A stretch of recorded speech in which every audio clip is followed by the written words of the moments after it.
Hola, muy buenas tardes a todos. Bienvenidos a un nuevo video que te trae la Iglesia Cruzada Casa de Bendición.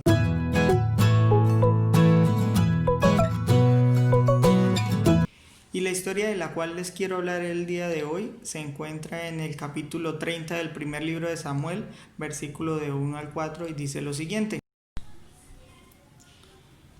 Dice la palabra: después de 3 días, David y sus hombres llegaron a Siclag y se encontraron con que los amalecitas habían invadido la región de Negev y que después de atacar y quemar la ciudad de Siclag habían tomado cautivo a todo el pueblo, mujeres, jóvenes, ancianos, por igual, pero no habían matado a nadie. Cuando David y sus hombres llegaron a Siclag, encontraron la ciudad en llamas, pues los amalecitas habían tomado cautivos a sus esposas, hijos e hijas. David y los demás hombres de su ejército lloraron y gritaron hasta que se quedaron sin fuerza. Dice que lloraron y gritaron hasta que se quedaron absolutamente sin fuerzas.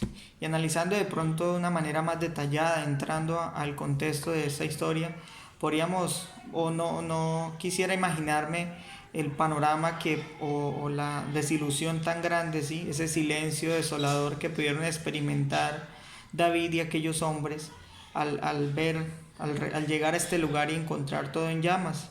Quizás terminándose de consumir el fuego sobre la madera o sobre lo que estaba en llamas, terminando de quemarse o terminando de caerse la ciudad, y mirar todo ese panorama, ese cementerio de escombros, fue algo muy difícil para ellos, ¿verdad?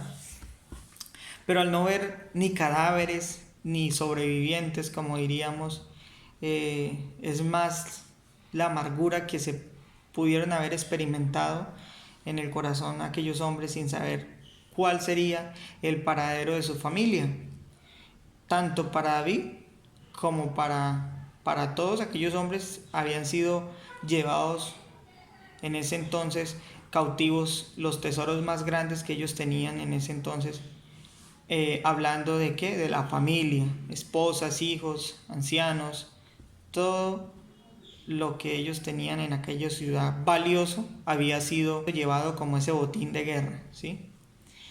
Y aunque quizás nosotros en nuestro diario vivir no estemos o no hayamos vivido o atravesado una historia muy similar a esta, es posible que estemos siendo víctimas o hayamos sido víctimas de un secuestro sin pensarlo, sin planearlo y quizás sin saberlo.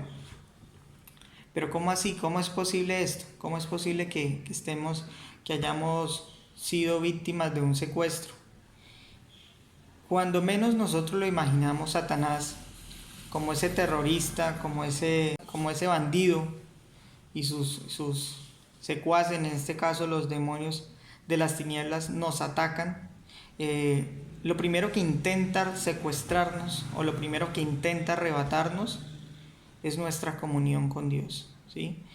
De ahí en adelante Él empieza a llevar todos los tesoros que Dios nos ha permitido tener. Cuando nosotros dejamos esa comunión con Dios, inicialmente Satanás toma el control y empieza a llevar esas cosas buenas que tenemos, ¿sí? Y dice Romanos capítulo 7 del verso 22 al 24, dice: en mi interior yo estoy de acuerdo con la ley de Dios. O sea, el apóstol Pablo dice eso: yo dentro de mí estoy de acuerdo con la ley de Dios, pero veo que aunque mi mente la acepta, ¿sí?, en mi cuerpo hay otra ley que lucha contra la ley de Dios. Es otra ley, es la ley que impone al pecado. Esa ley vive en mi cuerpo y me hace prisionero del pecado. O sea que está siendo secuestrado y está siendo impuesto una ley que trae consigo la consecuencia del pecado. Ha sido secuestrada quizás su integridad, ha sido quizás secuestrada su santidad, ¿sí?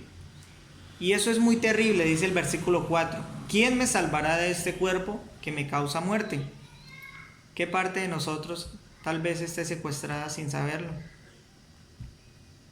Porque Satanás siempre va a querer llevarse lo mejor que nosotros, lo que nosotros queremos, porque quizás nosotros podemos ser una piedra en el zapato para los planes que Él tiene. Indudablemente es así. ¿Qué nos ha secuestrado el enemigo a nosotros? Quizás la verdad, quizás la paz, quizás el amor, quizás esa unción que sentíamos hace un tiempo y tal vez ya no la sentimos, esa misma seguridad con la que orábamos, quizás la fe, que en un descuido entró el enemigo y lo tomó como prisión, tal vez el perdón, porque no es que nosotros le hayamos entregado de manera voluntaria, sino que Él de una manera muy astuta lo arrebató, de una manera minuciosa y que nosotros no nos dimos cuenta, le permitimos a Satanás que Él se robara de nosotros y nos secuestrara eso que es valioso para nosotros y para poder estar en una vida en acercamiento hacia Dios. Y continuando la historia de David, en el versículo 8 del primer libro de Samuel, capítulo 30, dice que David decide consultar a Dios, ¿sí? A pesar de que se encontraba, ver ese secuestro masivo que tuvo su familia, sus esposas, las esposas de aquellos hombres, sus hijos, todas aquellas personas que habían sido llevadas en cautiverio, él decide es consultar a Dios, ¿sí? Cuando nosotros somos víctimas de un secuestro, cuando el enemigo nos arrebata algo, lo primero que debemos hacer es consultar a Dios.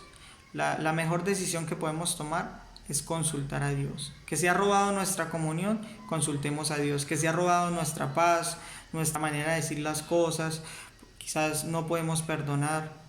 Lo que debemos hacer es buscar a Dios, no importa las circunstancias, no importa el pecado que hayamos cometido, busquemos a Dios.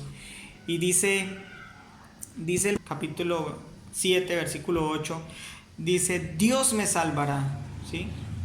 Dice que, o sea, la esperanza de Pablo estaba puesta también en Dios, él dice, yo estoy seguro de, a pesar de que me encuentro dominado, por decirlo así, por una ley que no es la de Dios, que es la ley que impone el pecado, yo estoy confiado y le doy gracias a Dios por medio de Jesucristo, que Él me salvará. Y David, los soldados, después de consultar a Dios, Dios le dice que sí, que lo siga. Él le dice, voy a consultar a Dios y le pregunto, ¿qué debo hacer? ¿Lo sigo o no lo sigo?